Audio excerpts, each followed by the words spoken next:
Students, आज हम microbiology से रिलेटेड क्वेश्चंस और डिस्कस कर रहे हैं। कल हमने बात की थी कि क्या क्या चीजों को हम माइक्रोब्स में इंक्लूड करते हैं, माइक्रोबायोलॉजी किसको कहते हैं, फिर वायरसेस की क्या स्पेसिफिक कैरेक्टर्स होती हैं जो उनको नॉन लिविंग बनाती हैं, कौन से कैरेक्टर्स हैं जो उनको लिविंग बताते हैं, फिर उनको कनेक्टिंग लिंक बोलते हैं लिविंग एंड नॉन लिविंग के बीच में क्यों बोलते हैं, फिर वायरॉइड्स, वायरसेस और प्रायॉन्स में क्या डिफरेंसेस हैं।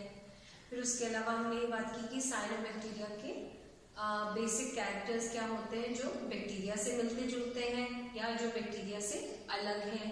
फिर हमने ये देखा कि बैक्टीरिया में भी क्या क्या स्पेसिफिक कैरेक्टर्स हो सकते हैं। तो उसी तरह से और जो क्वेश्चंस बनते हैं इन पे वन वर्ड क्वेश्चंस हैं या शॉर्ट आंसर क्वेश्चंस हैं या लॉन्ग आंसर क्वेश्चंस हैं, वो क्या क्या हो सकते हैं। तो अब जब हम बैक्टीरिया की बात करते हैं तो बैक्टीरिया में क्वेश्चन जो बन सकता है, सबसे पहले तो ये है कि बैक्टीरिया की टिपिकल कैरेक्टर्स क्या है। तो टिपिकल कैरेक्टर्स में हम जब 5 किंगडम क्लासिफिकेशन पढ़ते हैं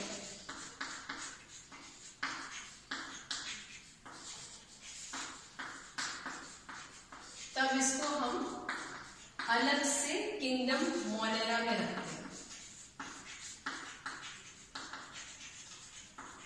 ठीक है, बेटाकर का 5 किंगडम क्लासिफिकेशन के according bacteria is classified in the kingdom Monera.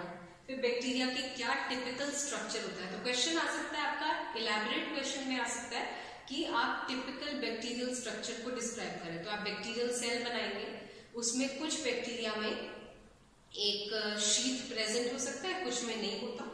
फिर सेल वॉल होता है और फिर प्लाज्मा मेम्ब्रेन होता है और अंदर मैट्रिक्स में क्या क्या सेल ऑर्गेनल्स होते हैं और क्या नहीं होते। तो वो प्रोकैरियोटिक है, इसलिए झिल्ली युक्त कोशिकांग नहीं होते एक्सेप्ट फॉर राइबोसोम्स। राइबोसोम्स भी जो है वो 70S टाइप के होते हैं, 80S टाइप के नहीं होते। रेस्पिरेटरी कार्य जो होता है वो मीसोसोम के द्वारा होता है। थाइलेकोइड्स पे क्रोमैटोफोर्स पे पिगमेंट्स होते हैं अरेंज्ड। और इसके अलावा इसमें सेल वॉल जो है वो एक स्पेशल सब्सटेंस पेप्टिडोग्लाइकेन का बना होता है और N-एसिटाइल म्यूरेनिक एसिड का बना होता है। ठीक है, तो ये N-एसिटाइल म्यूरेनिक एसिड एंड N-एसिटाइल दो चीजों का बना होता है। पेप्टिडोग्लाइकेन्स प्रेजेंट होते हैं, लिपिड्स भी प्रेजेंट होते हैं। इनके बेसिस पर हम बैक्टीरिया को दो टाइप के ग्रुप्स में क्लासिफाई कर सकते हैं, gram positive and gram negative. तो इस पे भी क्वेश्चन इंपॉर्टेंट बनता है कि gram positive bacteria and gram negative bacteria में क्या डिफरेंस है। तो ये क्रिस्टियन ग्राम ने टेक्निक दिया था अभिरंजन का, जिससे कि हम बैक्टीरिया को दो कैटेगरीज में डिवाइड कर सकते हैं, gram positive and gram negative. ये अभिरंजन का तरीका इस पे बेस्ड है कि इनका जो सेल वॉल कॉम्पोजिशन है वो अलग अलग होता है।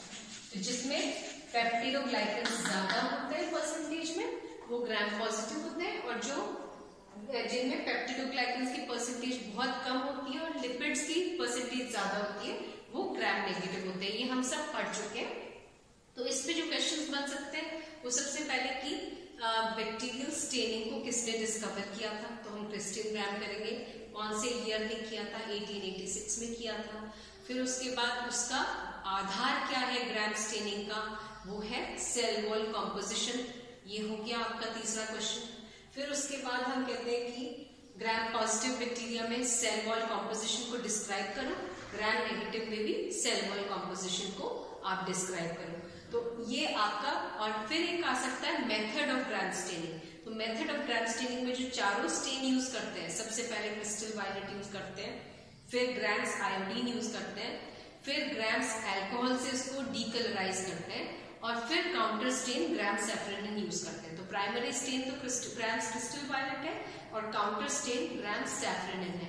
इन बिटवीन ग्राम्स आयोडीन जो है सेकेंड स्टेप में वो मॉर्डेंट का काम करता है, और ग्राम्स अल्कोहल डीकलराइजेशन का काम करता है। तो स्टेप वाइज उसको पूरा एक्सप्लेन करना कि हमने पहले क्रिस्टल वायलेट से उसको स्टेन किया तो सारे के सारे बैक्टीरिया स्टेन हो गए, चाहे वो पॉजिटिव हो चाहे वो नेगेटिव हो। फिर हमने ग्राम्स आयोडीन यूज किया तो उसने मॉर्डेंट का काम किया, मतलब उस कलर को फिक्स किया। जो हमने first grams crystal violet use किया था तो सारे पर्पल रहे। फिर ग्राम्स आयोडीन से जब डीकलराइज किया वो डिफाइनिंग स्टेप था, क्योंकि वहां पर जो ग्राम पॉजिटिव बैक्टीरिया होते हैं इनमें पेप्टिडोग्लाइकेंस ज्यादा होते हैं परसेंटेज में और फैट्स बहुत कम होते हैं, तो वो पर्पल ही रहते हैं ग्राम्स अल्कोहल से वॉश करने पर। लेकिन जो ग्राम नेगेटिव होते हैं उनमें पोरिन प्रोटीन्स प्लस लिपिड्स का परसेंटेज बहुत ज्यादा होता है, तो लिपिड्स डिसॉल्व हो जाते हैं अल्कोहल से और उसमें पोर्स क्रिएट हो जाते हैं, जिससे कि जो क्रिस्टल वायलेट स्टेन था वो बाहर की तरफ निकल जाता है। तो उस स्टेप पे, थर्ड स्टेप पे ग्राम नेगेटिव बैक्टीरिया जो है वो कलरलेस हो जाते हैं। तो कलरलेस बैक्टीरिया पे जब हम सैफरन से स्टेन करेंगे तो वो पिंक हो जाएंगे और वो gram negative bacteria gram staining के बाद पिंक या रेड कलर के दिखाई देंगे, और जो ग्राम पॉजिटिव थे वो पर्पल ही रहे डीकलराइजेशन के बाद, तो उनपे पिंक कलर नहीं आ पाएगा और वो पर्पल ही दिखेंगे। तो ग्राम पॉजिटिव पर्पल दिखते हैं ग्राम स्टेनिंग के बाद या वायलेट बोल सकते हैं, और ग्राम नेगेटिव जो होते हैं वो पिंक या रेडिश दिखाई देते हैं ग्राम स्टेनिंग के बाद। तो ये आपको पूरा मेथड पता होना चाहिए, इसका बड़ा क्वेश्चन बनता है। Plus practical point of view से भी ये बहुत इंपॉर्टेंट है, क्योंकि ये क्वेश्चन हमेशा आपके प्रैक्टिकल में आता ही आता है। आपको कोई सैंपल मिलेगा फॉर एग्जाम्पल कर्ड का, और उसमें आपको आइडेंटिफाई करना पड़ेगा कि बैक्टीरिया ग्राम पॉजिटिव थे या ग्राम नेगेटिव थे। ठीक है, तो ये आपके बेसिक बड़े क्वेश्चन भी हो गए, छोटे भी हो गए ग्राम पॉजिटिव ग्राम नेगेटिव के बेसिस पे। उसके अलावा आपसे पूछा जा सकता है कि आप बैक्टीरिया का टिपिकल स्ट्रक्चर डिस्क्राइब करें with N outline label diagram, तो वो आप करेंगे।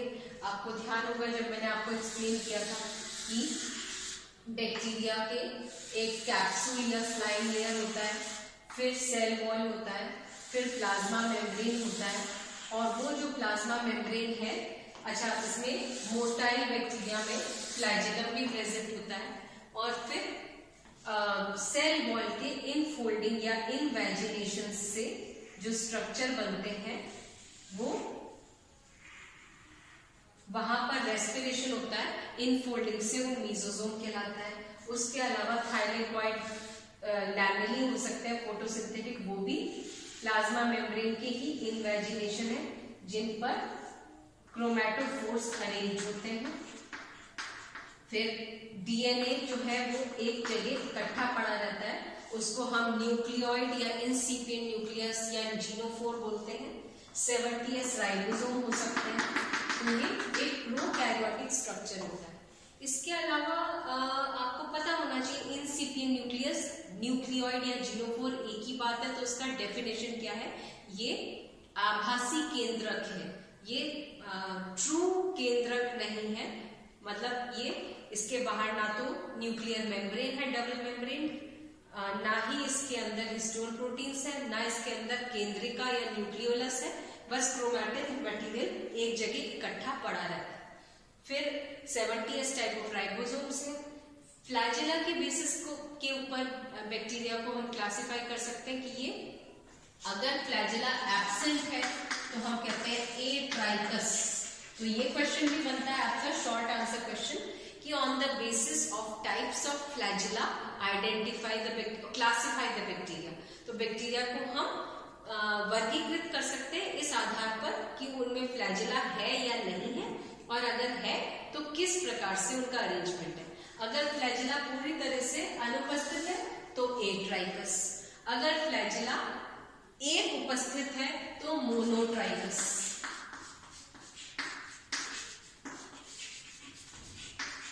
अगर फ्लैजेला एक से अधिक एक एंड पर उपस्थित है, अगर एक ही है तो मोनोट्राइकस, अगर एक से अधिक एक ही जगह पे बंच में प्रेजेंट है तो कहेंगे सेफेलोट्राइकस। ठीक है, लोफोट्राइकस। ठीक है, उसके अलावा तो ये हो गया लोफोट्राइकस। अगर फ्लैजिला दोनों एंड्स पर, ये बैक्टीरियम है, यहाँ भी काफी सारे फ्लैजिला, यहाँ भी काफी सारे फ्लैजिला, दोनों एंड्स पर प्रेजेंट है, तो एम्फीट्राइकस। अगर फ्लैजिला चारों तरफ उपस्थित है बैक्टीरियल सेल तो पेरीट्राइकस। ठीक है, तो इस तरह से हम वर्गीकृत कर सकते हैं फ्लैजिला को, फ्लैजिला के आधार पर कि किस टाइप का बैक्टीरियम है। आगे हम और डिस्कस करेंगे इसके ऊपर क्वेश्चंस कि क्या क्या बन सकते हैं। अभी आप ये नोट कीजिए सारे क्वेश्चंस और हम डिस्कस करेंगे इसके बारे में। Thank you.